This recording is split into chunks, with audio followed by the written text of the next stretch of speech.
Good afternoon, Rotarians and guests. Hope everybody had a great weekend as spring finally starts to settle in. Welcome to the Rotary Club of Toledo's virtual meeting, featuring Stephane Beebe from the City of Toledo's Lead Abatement program. But first, let's have James Caldwell deliver the reflection and Steve Boyce lead us as we stand for the Pledge of Allegiance. Greetings to my fellow Rotarians. I feel blessed to be in the company of such great community leaders. Throughout the pandemic, this group as a collective has truly embodied our motto, service above self. The turbulent times we find ourselves in today should serve as a reminder that we are better together. I ask that you join me in observing a moment of silence as we remember and honor the more than 500,000 Americans lost to COVID-19.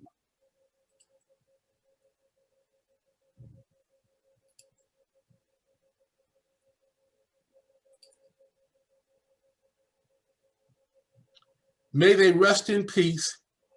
And again, my many thanks to my brothers in arms as we come together collectively to whip and defeat this pandemic. Thank you so much. Amen.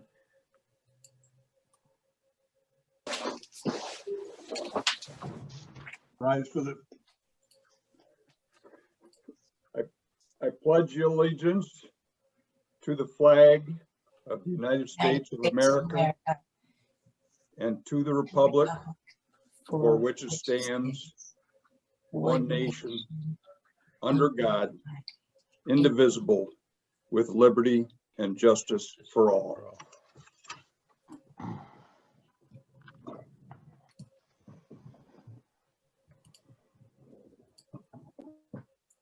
Thank you, James, and thank you, Steve. Also, I want to thank Hollywood Casino as March's weekly meeting sponsor. Thank you, Rotarian Justin Carter.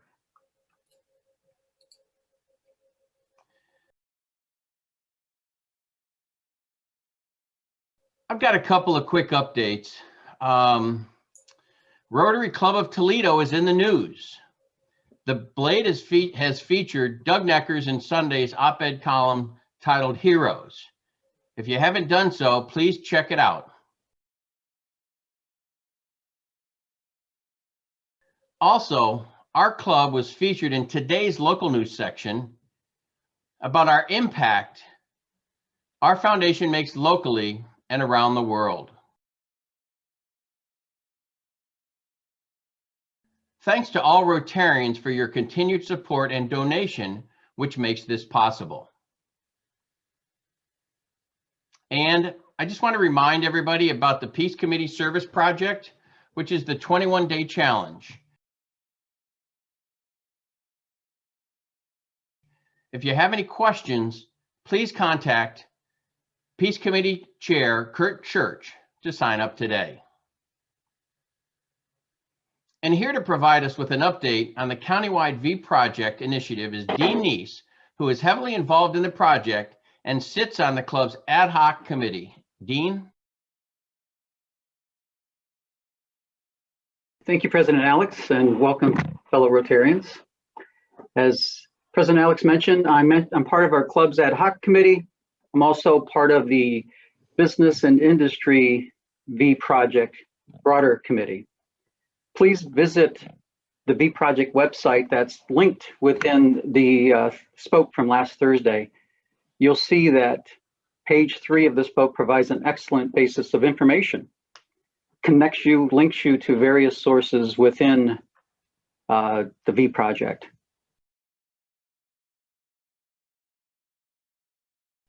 Good news is that Lucas County and Wood counties are at 16% of vaccination at this point. There are many more in the queue. We just need to get the vaccines delivered, but the V Project's very active, preparing for the day that we'll have that volume available to us. Recent V Project activities included a critical interfaith summit that was on February 16th. We also engaged to help get teachers vaccinated. The V Project is very unique, and where our community is showing Ohio and other states how to mobilize for this very important initiative. Governor DeWine and Senator Brown both were part of recent meetings, so you can see we're getting awareness at high levels. How does this all relate to our club members? If you recall, about 3 weeks ago, we did a survey, a few questions to find out your perspectives of the vaccination. And here's 3 bullet points of takeaways. At that time, again, that was 3 weeks ago, we had 29 members who had vaccination at that point. I'm sure it's higher now, but that was when the survey was done. So we had 29 at that point.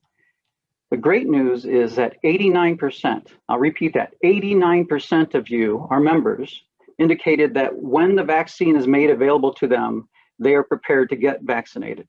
That's a great number, 89%.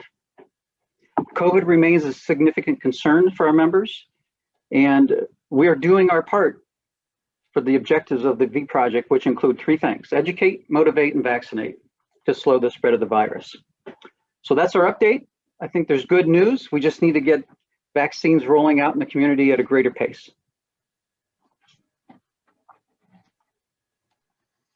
Thank you, Dean. Thank you very much. And also thanks for your involvement in this very, very important V Project initiative.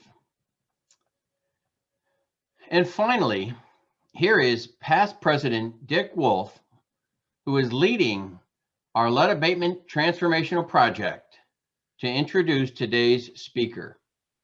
Dick?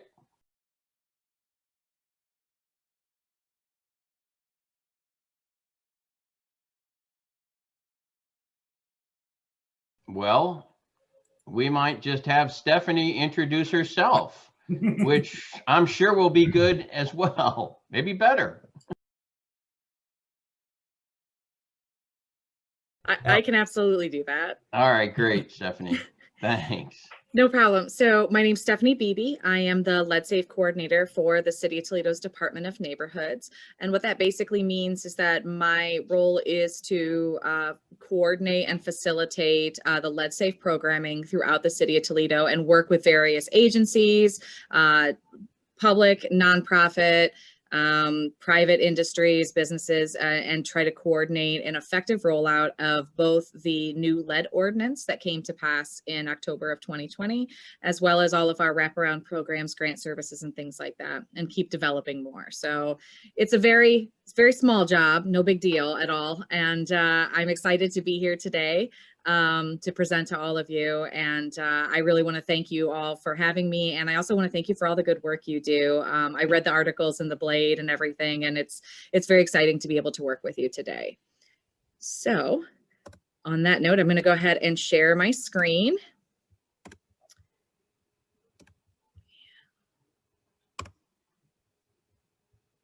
And just to confirm, everybody can see this okay? Mm-hmm. Okay, great.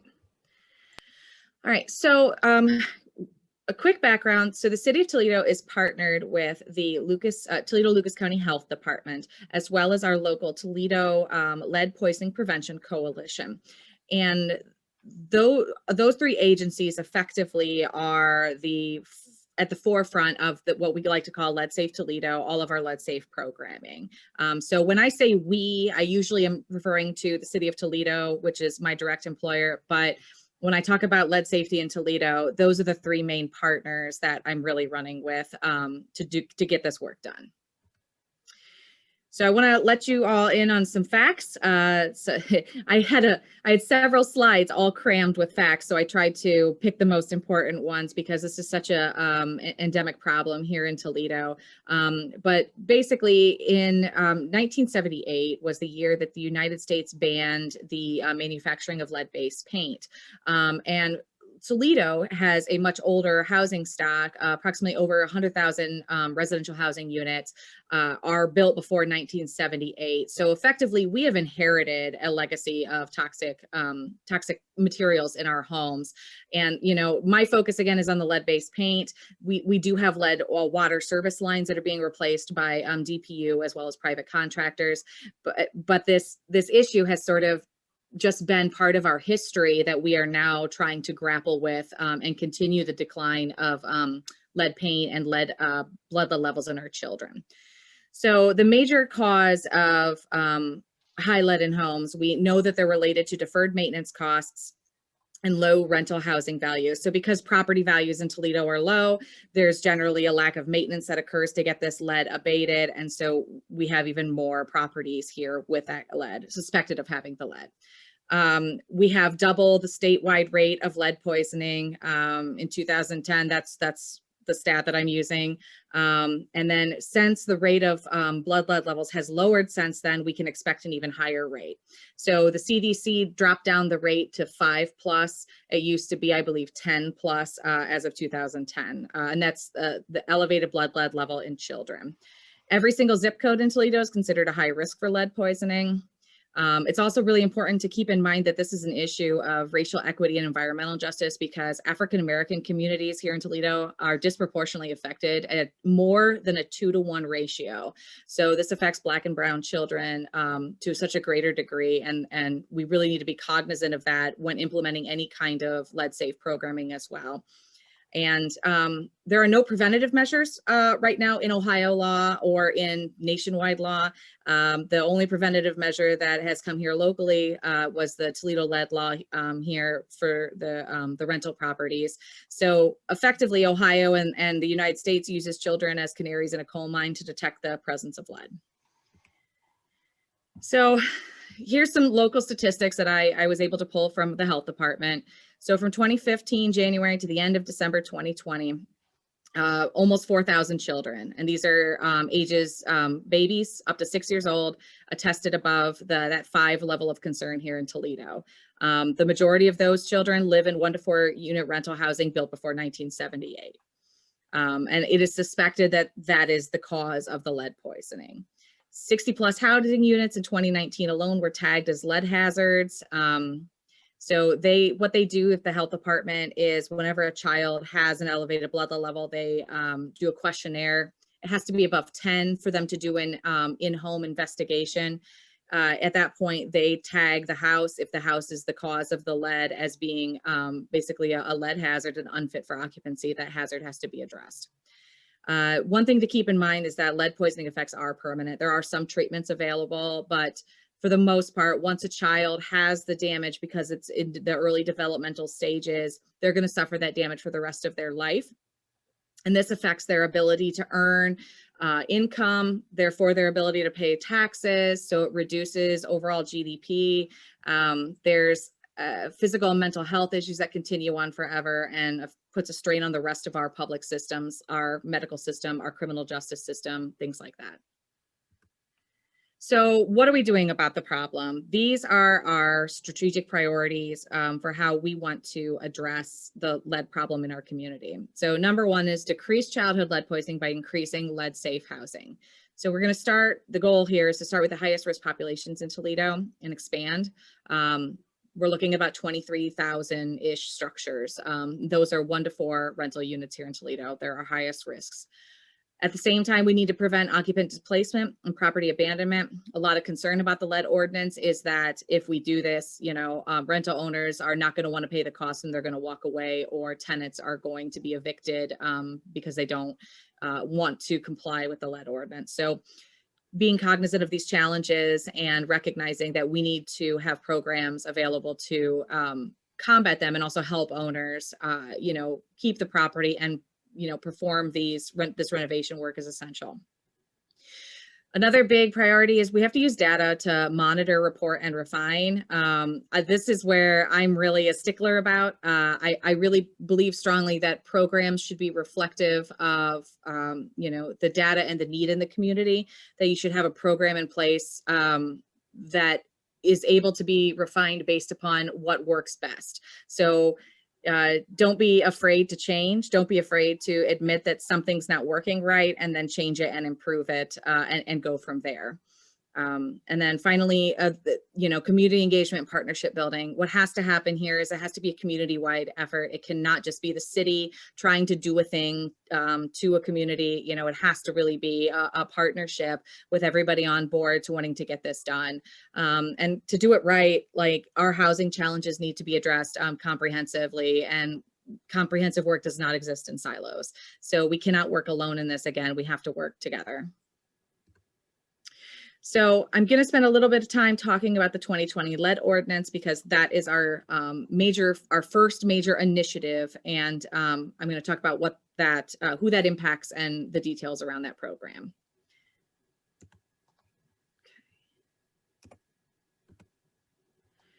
So the people affected by this are going to be the rental owners and childcare providers. The lead safe ordinance as it stands is requiring a lead safe certificate for 1 to 4 unit residential rental properties and family childcare homes. Family childcare homes are in-home daycares. They're classified as type A or type B here in Ohio. And only those constructed prior to the ban of lead-based paint. Again, we estimate this about 23,000 structures. The reason that we're doing this is because that's where the highest risk is found here in Toledo. The majority of our poisoning occurs in these properties. And again, it's a multitude of factors, including like deferred maintenance and things like that. And we do intend to expand the program eventually, but this is where our highest risk portions are. So this was challenged in appellate in court, but it was held up in appellate court as non-discriminatory. All right, so under the ordinance, what is required? So rental owners have to register their property with the Lucas County Auditor. That's not a new requirement. That's part of Ohio Revised Code. It just hasn't really been advertised or enforced too much. So Toledo is sort of piggybacking on that to make sure that that gets done.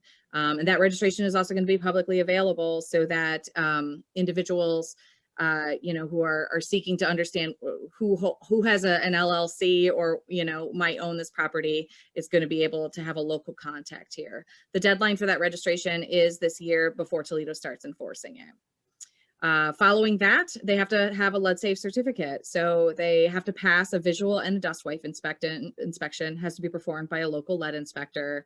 They have to designate a local person and provide that information to the health department. And then your certificate's valid for 5 years or 20 years in the case of a fully abated property.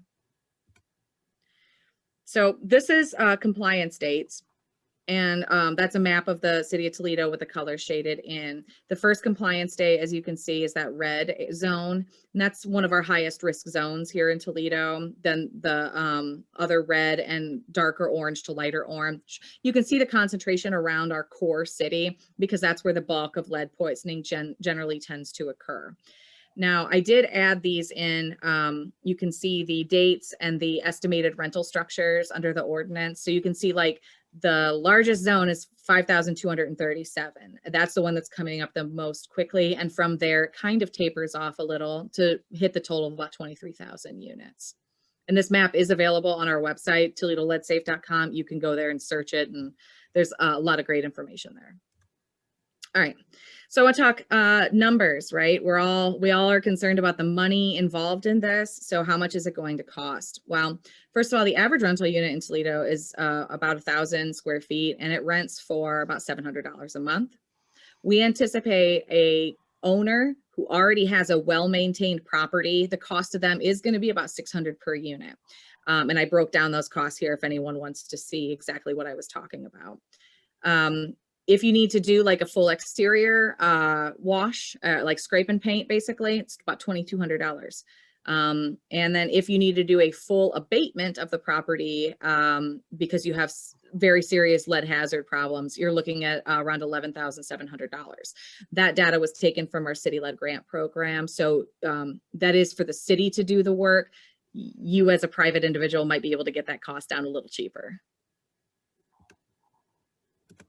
Okay, so with those costs in mind, thinking about that, how are we as the city helping owners? So we have a couple different grants in play. The first is we have a lead safety compliance early bird match grant. I just rolled out, I believe, about a week ago. And it's $1.6 million matching grant. It'll reimburse up to 50% of any compliance work, up to $5,000 per unit to 8 owners. So if you just have to do your inspection, some basic like repainting and cleaning because you've got a couple, you know, things here on a window, that's fine. We'll reimburse that up to 50%. The big requirement is that your tenants must be within 80% AMI, but we don't, your owner's income doesn't matter. The second major grant is our lead-based paint remediation grants. This is where we've got 2.9 million that we were administering in prior years through the Department of Neighborhoods. And we just received an additional 5.7 million, which is the largest lead hazard control award the city has ever received. This grant is partnered with a Medicaid grant and others. We try to layer them a little bit. This is fully administered by the city, where basically we have a risk assessor come out, do a full assessment. We hire the contractors to do the abatement or interim control work, everything like that. So the owner themselves doesn't have to do a whole lot except provide the paperwork and then be patient as everything gets done. But the city does everything there.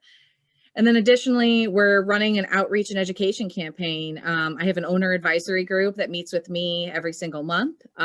They're basically there to give me feedback from an owner's perspective, telling me, you know, about the challenges that they face, what they need to be successful, you know, bringing up any ideas or complaints, as well as getting early access to anything that I might be rolling out to help them soon, and allowing that opportunity to provide feedback. Additionally, we've got a 50,000 18-month lead poisoning prevention communication campaign. This is a marketing and advertising campaign that you're going to start seeing rolling out into the community probably within the next month.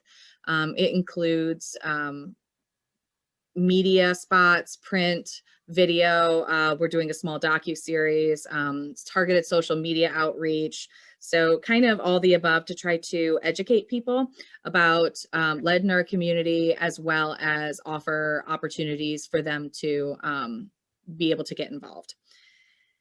Additionally, we have our brand new website, ToledoLeadSafe.com. That's ongoing development there. I'm a big proponent of trying to get as much online as you possibly can, so that people have an opportunity to go there to, you know, learn what they need to do on their own and provide those tools. I don't like paper, so I'm trying really hard to get everything online. And we're also working on virtual and in-person after the pandemic, ideally when we all get our vaccines, having some training seminars and things like that to help owners and do some education and outreach with the community. So who's going to do the work, right? We have basically, there's 3 different kind of aspects of this. The first is local lead inspectors.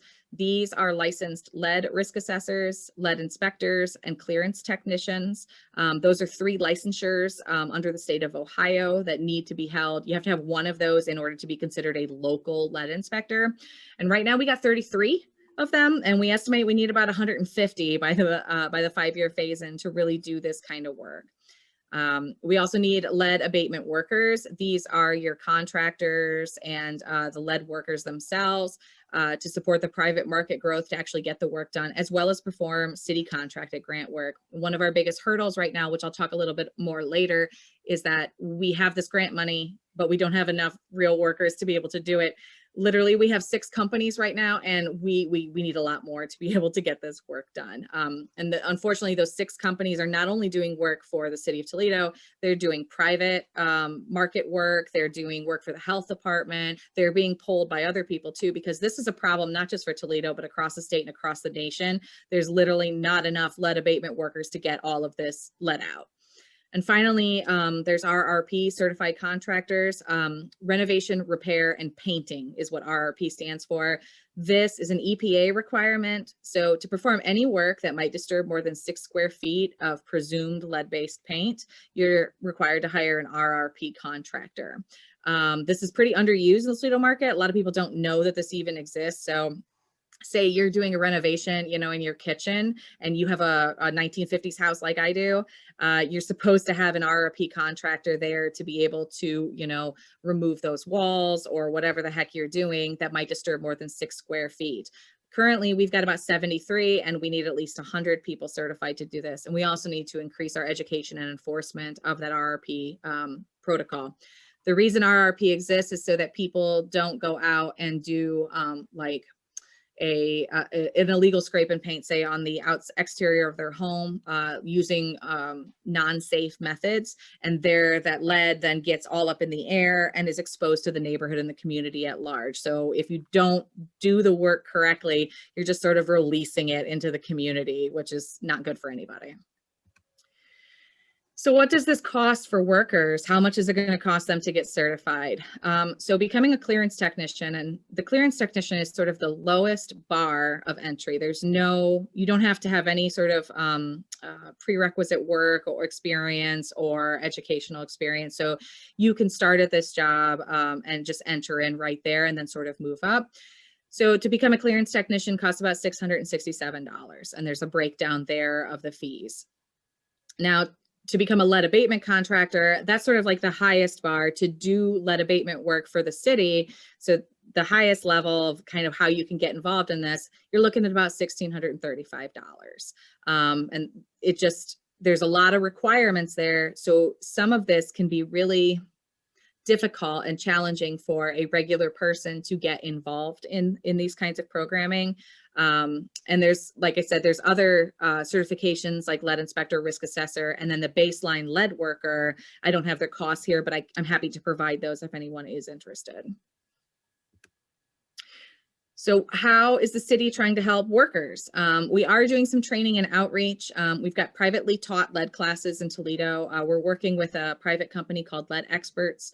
Right now, they are the only certified trainer in Ohio to teach some of these licensure programs. And additionally, we have the Lucas County Health Department doing training and coming on board, and I'm expecting a few more trainers on board pretty soon. I have a monthly workforce advisory group. I actually think Dick Wolf is on that group. So he comes and meets with us once a month to talk about how we can continue to develop this workforce in our community. We have the website, which is an ongoing tool for individuals, and we're going to have all that information for workers there. Virtual outreach. I've already done a couple different presentations to encourage diversity initiatives for workforce development, but I want to reach out to the unions. I'm working with Ohio Means Jobs, pretty much anyone who is interested in getting involved in this. If you want me to come speak, I will come speak to you. And we want to develop some in-person, again, post-pandemic training seminars, and we have the marketing strategy for targeted ads. All right, so who's going to do all this work? So the main person to sort of coordinate everything is me. That's my contact information. You're welcome to reach out to me. My big goal here is to have the ongoing communication and work with my partners, like the Rotary Club, the health department, anybody who's involved in this program. My job is to keep communication open with you and to work with you to develop this. Additionally, I am the data collection. I'm sort of like the central hub for where everything comes in so that I can report that out to the public, to city council, to anybody who is interested in this programming. Critical to these partnerships, really, the coalition is essential to driving this.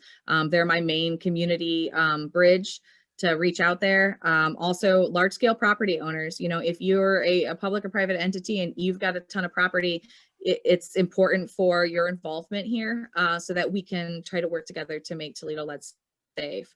I'm also working with the Mercies and Prometicas, a couple different insurance providers here in Toledo, and local private and philanthropic investors.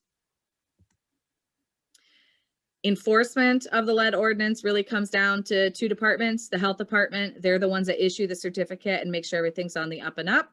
And the Department of Neighborhoods, code enforcement, they're the ones who are enforcing compliance. So once your compliance date comes up, code enforcement will be the one to send you a nasty letter if you are not in compliant with the lead grant at the time. So they're really essential to continue to work with both of those agencies to make sure that we have our enforcement going. What else are we planning to do? So this is pretty exciting for me. This is things that we're planning for the future. One of those things is our lead resource portal and center. You know, we have our online website, but also we are working to develop a in-person physical resource center that will really be a one-stop shop for lead questions. It'll be a place where trainings can happen. We can do registrations of individuals. I'll probably have an office there that I'll work out of so people can come in and talk to me and ask me questions and things like that. We also want to help coordinate with the coalition to put on a Toledo Lead Safe Summit.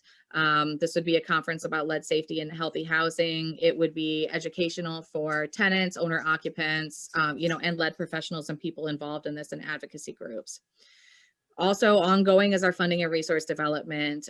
You know, funding is a big part of this, you know, to get the lead work done and to, you know, promote any of the marketing materials and implementation campaigns that we have. So we're engaging with Huntington Bank to work with them. We've got a couple different loan products that we're going to be rolling out here, I hope very soon. And then a few other folks that have been involved in this so far, you know, NeighborWorks, Toledo Community Foundation, Green and Healthy Homes Initiative, et cetera. So this is how can Rotary help? This is probably my most important slide for you. If I had a wish list of things that I wanted, you know, Rotary to help us do here, this would be it.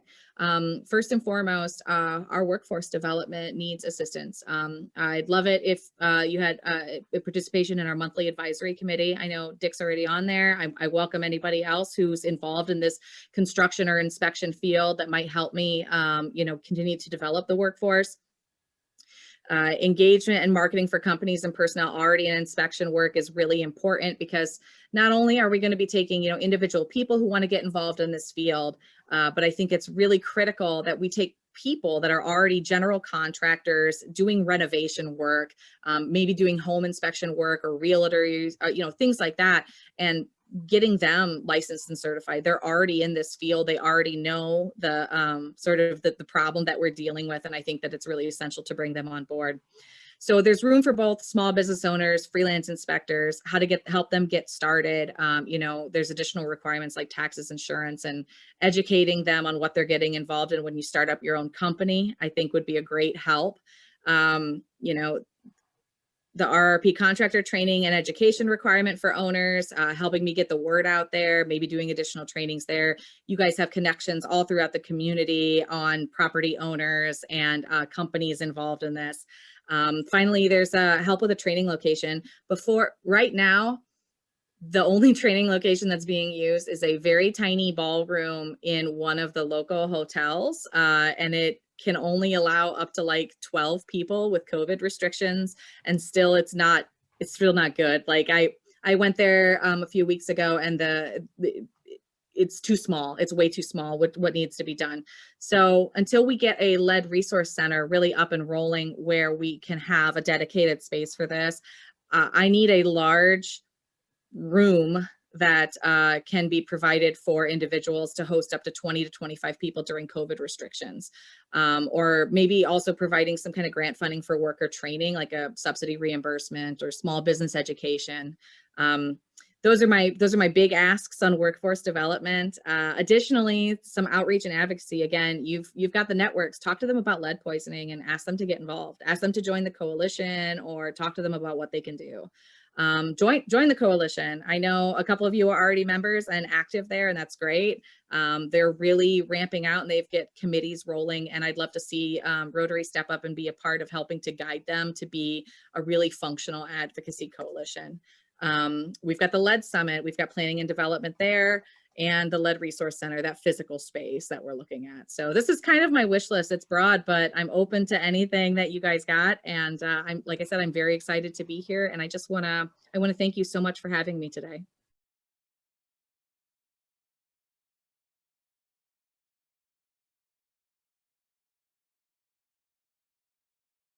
Okay, can you hear me now?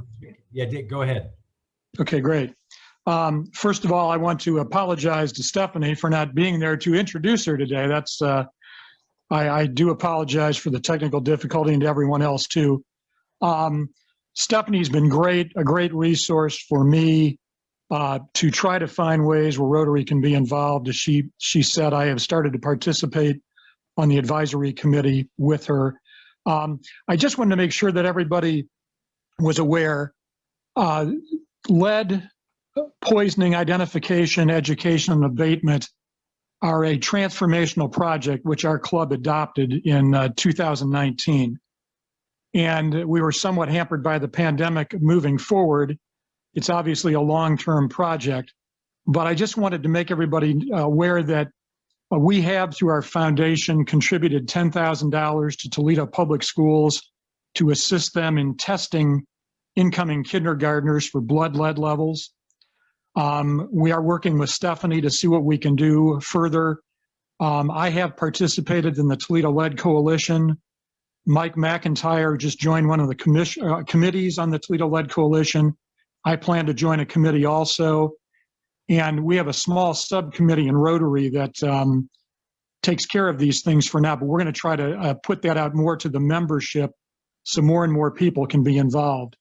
I think that Toledo Rotary can be a huge advocate for the city and the Lead Coalition. As Stephanie has pointed out, we can get the word out to our contacts and people to really educate people and hopefully get more people in the training process to inspect and do the contracting work on some of these homes and apartment buildings. So again, my apologies for the earlier technical difficulties, but this is a very important long-term project for Toledo Rotary. And I hope as many of us as possible can get on board. And I again want to thank Stephanie for being such a huge part of this and being with us today. That's President Dick. Thank you very much. All right, Stephanie, so we're going to invite members of the club to ask questions. We'll call on them and kind of go around the room. But before I do that, I just want to, it struck me as a jarring statement, and a few other folks commented on as well. The statement you made that we use children as the canary in the coal mine. Is there anything as tragic as that statement in this area? I mean, that's a tough question. No, I mean, it's really, you know, when I came on board on this, I had some idea of Lead Safe, and I had taken a previous training at the Lucas County Health Department, but I had no real concept of the extent of the problem as far as, you know, I knew Toledo had an older housing stock because I've been involved in the housing market for a long time. But the extent of the problem and how many children every year are impacted by this is just really staggering. And we don't even know the testing level that's being done. Like, I can tell you that how many children, you know, ages 0 to 6 are here in Toledo, but I can't tell you how many of them actually receive the mandated tests that they're supposed to receive. I know that, you know, you guys are already involved in helping TPS get those tests out. And I can tell you that in 2019 alone, there was roughly around 500 children, again, ages 0 to 6, that tested above 5. So, anybody who has a 0 to 4.9, I don't know. Anybody that is older than ages 6 that has this, I also don't know. Like, the limited testing in our community and in our state, and the fact that there are 0 prevention efforts, it's really just, it's staggering to me that we're allowing children to be used as a barometer of this, and particularly that we're allowing children in African-American communities to do this, like I said, again, at a 2-to-1 ratio. It's unacceptable. So. All right, we're gonna go to Lynette Reichel. Lynette's got some questions. Lynette, you can go ahead and unmute yourself. And I know you've got a couple of them, so let's try and take them one at a time, and then we'll see where we get. Okay, so can you hear me all right? Yes. I got to go back and see which ones I wrote. So the privately owned homes, the owner-occupied homes, is there some metric as to how many of those are affected in the housing stock? Yeah, so there's about 75,000 private owned units here in Toledo that were built before 1978. So that's kind of where we're at. But they haven't been renovated, or there's, I mean, I'm just curious because you've got, you know, the focus on the rental units. I'm just wondering how many of the private, you know, owner occupied homes are really considered at, you know. So anything Right. So as far as if they've been renovated, again, a lot of it depends on the maintenance conditions of the homes. And what we know is that the higher value of your home, the more likely you are to have, your property up to code, basically properly renovated. You don't have chipping and peeling paint, things like that. So I don't have a number of privately owned homes that, have those situations. I can tell you that, like I said, about 75,000 were built before 1978. So that's the real stickler. But as far as maintenance conditions, I can't tell you. Okay. So my next question was about education. And I think maybe you answered that with some of your marketing efforts that you're putting out, just the efforts that you guys are going to, you've got the ownership, but then you also have the renter. Hopefully that message can be made clear to them. And then just as it related to your training room, how many square feet does it need to be, and how long do you need it for, and does it need to be donated? We would prefer it to be donated or at a reduced fee for a private individual. So like I said, these companies, they do get money. Lead Experts is a private company that makes money. They make about $250 to $300 on the baseline class per student. So allowing them to do a reduced cost, though, they have told me that if I'm able to acquire a room at a reduced cost, they will then pass that savings along to the students, basically by reducing their overhead, because it's to their benefit to get 20 to 25 students in a room as opposed to 10 or 12. They make more bang for their buck, basically, of coming out here. So as far as spacing limitations, because of COVID, students have to be 6 feet apart. So if you're looking at, 20 people spread out, we really need a large size ballroom that will accommodate that. I don't have actual square footage, I'm not sure of. And how long do I need it for? I would love it if it could be available until we get our Lead Resource Center off the ground, to be able to do some of these in-person classes until that Lead Resource Center, that physical dedicated space, is completed. Okay. Thank you very much. Thank you, Lynette. And I think just, Stephanie, recognizing the demographic of our club membership, I think any more of those details as you get them to share with us, that we can pass along to the membership. I'm sure we've got spaces like that within our club and community that we probably can help with. All right, Mike George has a question. Mike, let me see if I can get you unmuted, and let's try and get you on camera here. Mike, go ahead with your question. There I am. So you were mentioning about workforce development. Have you thought about partnering with someone like Owens Community College to, prepare a curriculum that could educate as a vocation? So right now we have a training class with Penta and TPS that is rolling out. And I've talked with Owens about renting their space, but I have not talked to Owens about the different educational development opportunity yet there. A lot of these, so the training classes themselves are a private individual taught, and that they receive that licensure from the state, and then the inspector that wants to do the job contacts them and signs up for the class. I think additional marketing or something like that with Owens, where they can help with some of these referrals, because again, most of these programs don't have a degree requirement. The one largest requirement one is the abatement contractor. You need at least 2 years of general contracting experience. So you do have to have some kind of you're already in this field, but a lot of them are entry level. So I'm open to working with Owens and ideas there. All right, we're going to go to Chuck Stockey next. Chuck, you go ahead and unmute yourself. Maybe. There we go. All right, thank you. Thanks for very interesting presentation. I have a question that integrates what you're doing with some other work that's being done on the low birth weight baby issue. And the question is there's a very effective program using community health workers to assure and reduce the number of low birth weight babies the question is, one, could they also be a vehicle for, so the antenna for being aware of lead in the home? Secondly, what's the impact on the fetus if the parent is in an environment with lead? Does that have the same impact?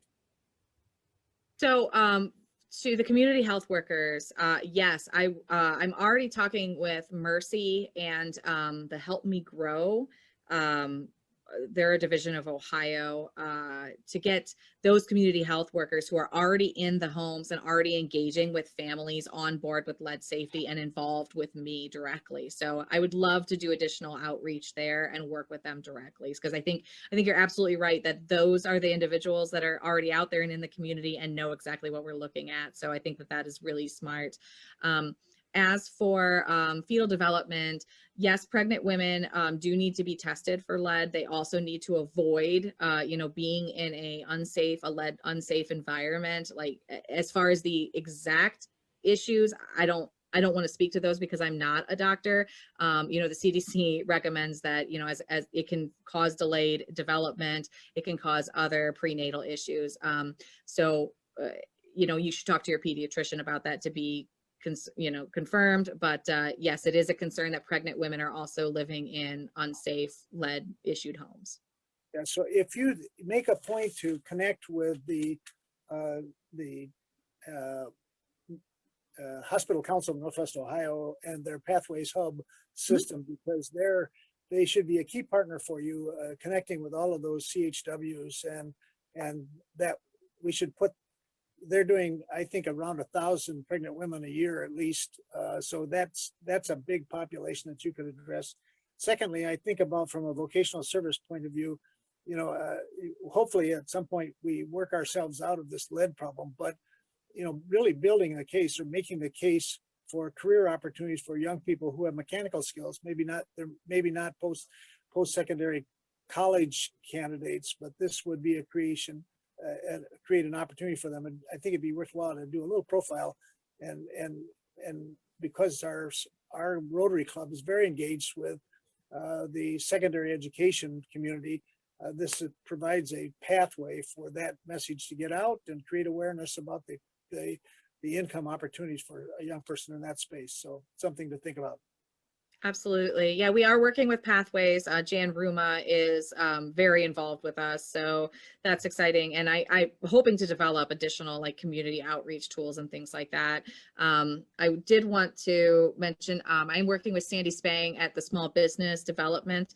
And she is working on developing a business plan so that we can actually show people, exactly what kind of money they can make here, while also being realistic about the insurance concerns, the taxes, to take on your own business as a self-employed individual, it's a different ball game out there.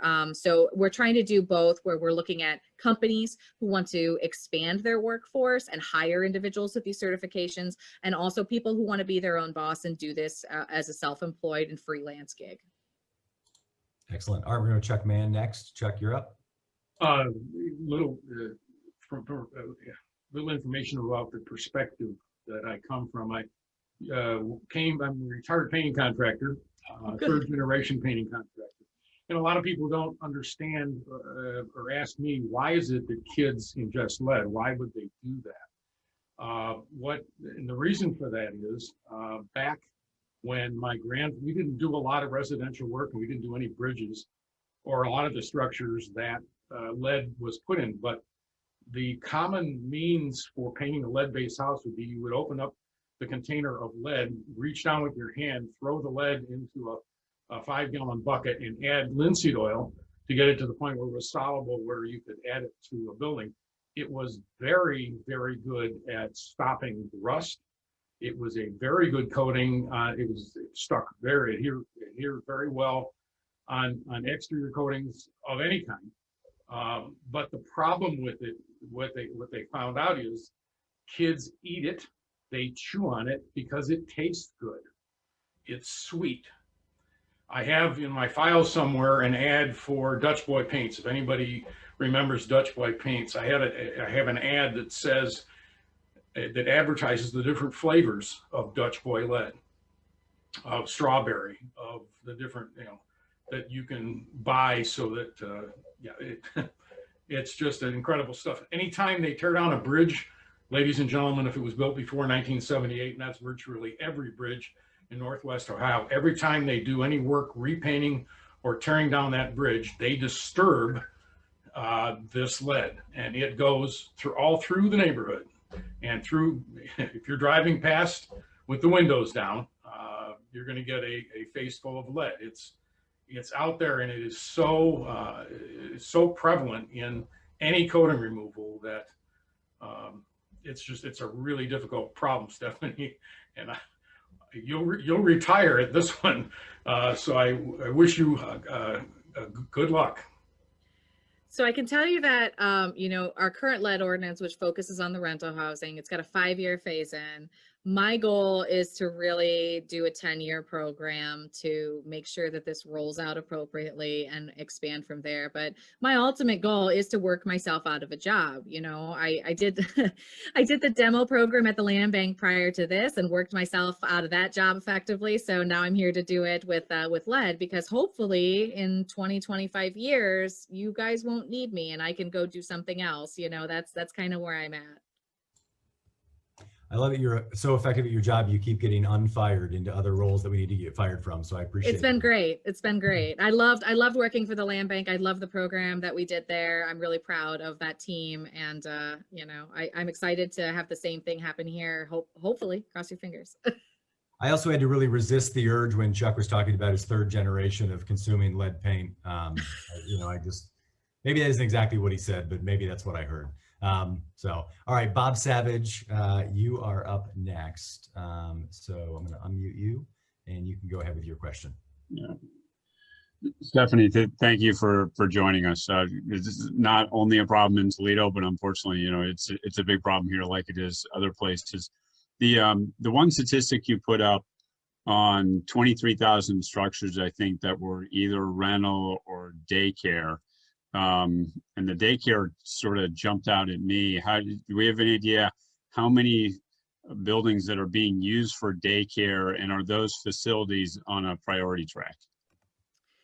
So the family childcare homes that I spoke of specifically are they're your personal home. They're type A or Bs that are being used as family childcare facilities. So they're not the commercial facilities that are out there. When you drive down the street, you see like the very large learning centers. Those fall under different regulations that are already tested, hopefully, for lead paint. So my hope is that those won't be too large of a problem. But the family childcare homes here in Toledo, there's only about 200-ish here that are operating, and those numbers come from Ohio Jobs and Family Services, and maybe slightly out of date depending upon if people are still in business or not. So those are being targeted as part of this effort. They're getting letters in the mail, and they will have to have the same lead certification that the rental units go through. All right, next question is Dr. Durant. Let me see if I can get him started. Yep. Dr. Durant, go ahead.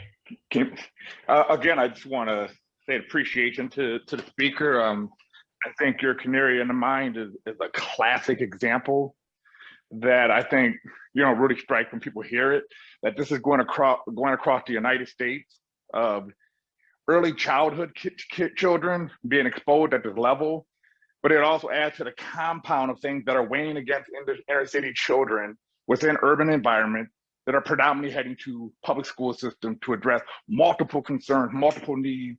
And if they're not living in one of these homes, then they're elected homelessness or shacking up with another family who is also living into a particular type of home. But I think the main thing is appreciation of Rotary, not only in regards to sponsors, because here's the saying, in early childhood, we mandate that every child gets a lead test conducted, but not every child is going through TPS and getting lead testing. So they end up showing up as kindergartners, 1st or 2nd and 3rd graders, where, being that small and having exposures, which ultimately ends up becoming life-sustaining side effects. So when you begin to look at that, Rotary had provided $10,000 to support in regards to those kindergartners who come in, along with Landman and Goldman, who are the parent-in-laws of President Stu, have now worked with the district, and we're putting together lead testing, somewhat buses to go around the community and test these kids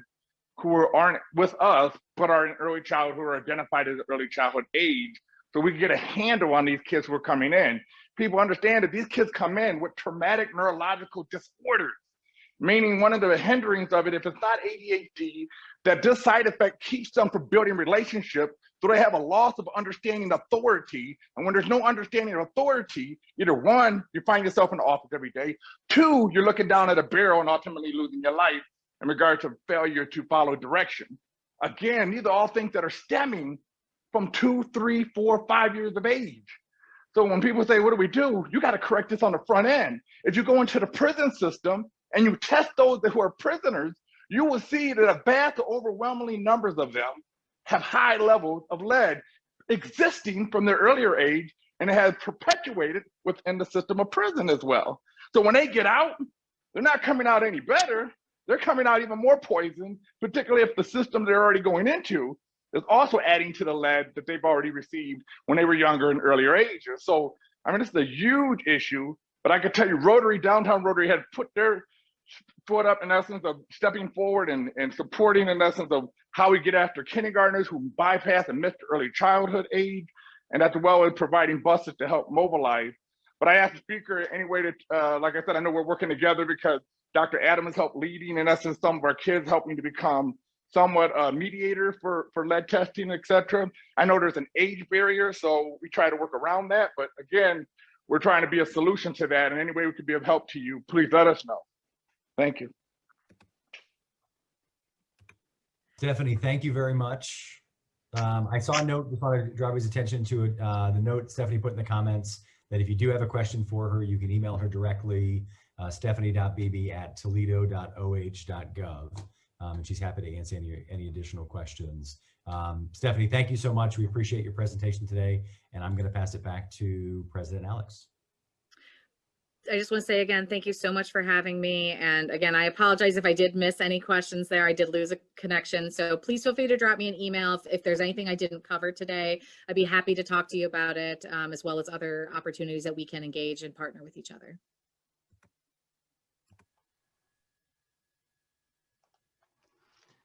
Thank you for joining us today, Stephanie, and for delivering a very informative and necessary project presentation.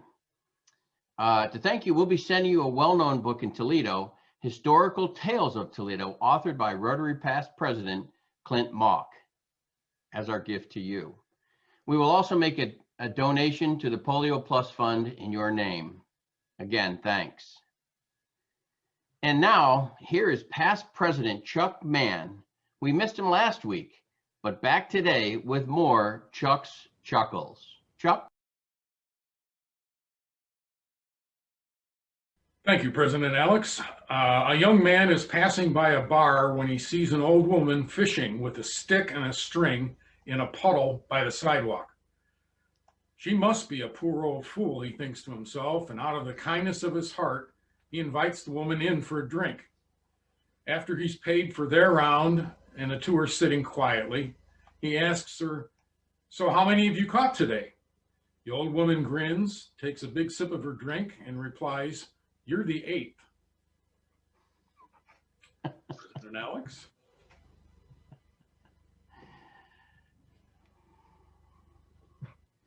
Not sure I could tell where that was going. Thank you, Chuck. Good.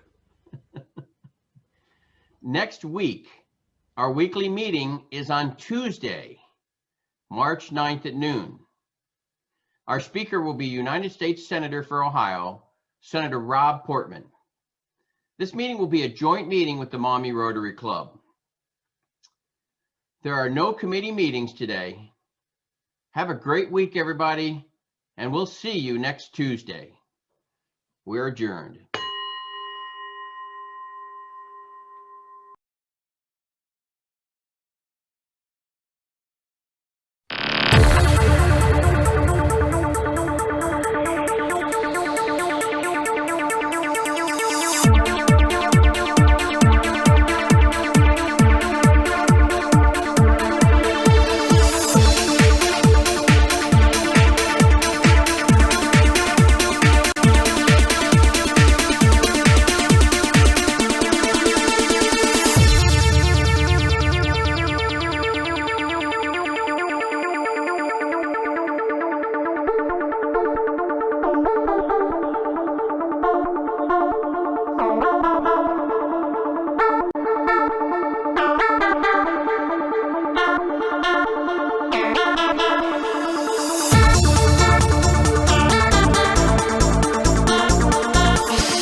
For over 100 years, Rotary members have taken action when challenges arise.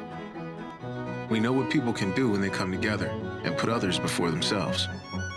The team lead said they will continue the campaign to fight against the coronavirus. Local Rotary clubs deliver food and supplies to people in need. Strangers become friends, helping hands multiply, and problems turn into solutions. We are Rotary. We are people of action. Learn more at rotary.org/action.